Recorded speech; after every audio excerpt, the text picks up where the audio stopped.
देखिए दैनिक पाठ योजना क्रम संख्या 9, इतिहास क्लास 8, प्रकरण होगा नील की खेती के तरीके तथा नील विद्रोह।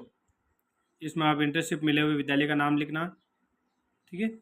फिर हम लेंगे उद्देश्य, जिसमें देखिए ज्ञानात्मक, अवबोध, ज्ञानोपयोग, कौशल, अभिरुचि और अभिव्यक्ति, ये उद्देश्य। इनमें आप एक दो लाइन लिख सकते हैं आपके हिसाब से। जैसे देखिए ज्ञानात्मक में ये 2 लिख दी, फिर अवबोध में, ज्ञानोपयोग, कौशल या अभिरुचि में और ये अभिव्यक्ति में।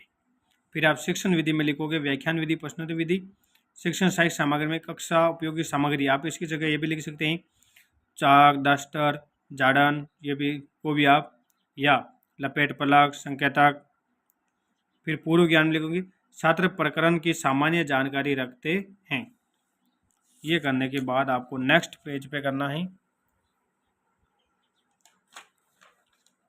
प्रस्तावना प्रश्न। कंपनी के अफसर कहाँ पैसा लगा रहे थे?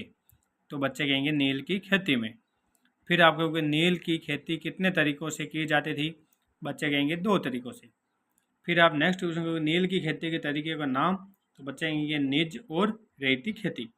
अब बच्चों से कर लोगे रेती खेती क्या है, बच्चे समस्यात्मक प्रश्न हो जाएगा, बच्चे उत्तर नहीं दे पाएंगे। तो आप उद्देश्य कथन करोगे प्रिय विद्यार्थियों, आज हम नील की खेती के तरीकों तथा नील विद्रोह के बारे में विस्तार से अध्ययन करेंगे, ठीक है। ये कर नेक्स्ट पेज पे आप लेंगे नील की खेती के तरीके, जिसमें आप लिखेंगे किस खेती में बागान मालिक नील का उत्पादन करते थे? तो आप लिखेंगे, बच्चे कहेंगे निज खेती में। फिर आप कहेंगे रेत खेती क्या है? छात्र मौन होंगे, तो ये छात्र अध्यापक कथन होगा, जिसमें कहेंगे ये नील की खेती 2 तरीकों से की जाती है, निज खेती, रेत खेती।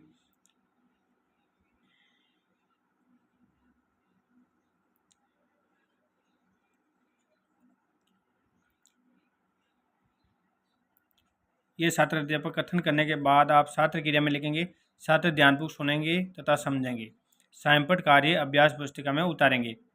फिर आप स्वयंपट सारांश इस तरह लिखेंगे नील की खेती के तरीके, निज खेती और रेत खेती। ये करने के बाद आप आएंगे बोध प्रश्न। बोध प्रश्न लिखेंगे निज खेती में बागान मालिक किस जमीन पर नील उगाते थे? फिर आप नेक्स्ट पेज पे लेंगे नील विद्रोह, आपका सेक्शन बिंदु 2 होगा, इसमें विकासात्मक प्रश्न पूछेंगे किसानों से जबरदस्ती खेती कराने पर वे क्या करने लगे? तो बच्चे कहेंगे विद्रोह। फिर आप कहेंगे नील विद्रोह क्या था? तो समस्यात्मक उत्तर है, बच्चे इसका उत्तर नहीं दे पाएंगे। फिर आप लिखेंगे छात्र अध्यापक कथन, इसमें आप यह करेंगे देखिए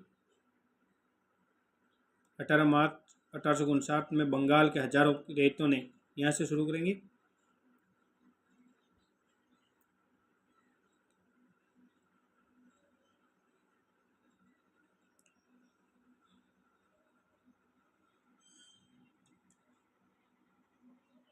ये करने के बाद आप छात्र क्रिया में करेंगे, छात्र ध्यानपूर्वक सुनेंगे वे समझेंगे, और फिर यहाँ स्वयंपट कार्य में महात्मा गांधी लिख देंगे, चंपारण आंदोलन लिख देंगे।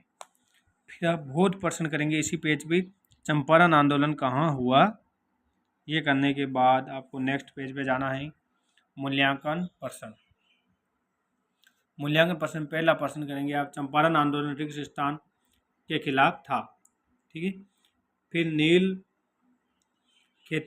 रेत नील की खेती से क्यों कतरा रहे थे किसान?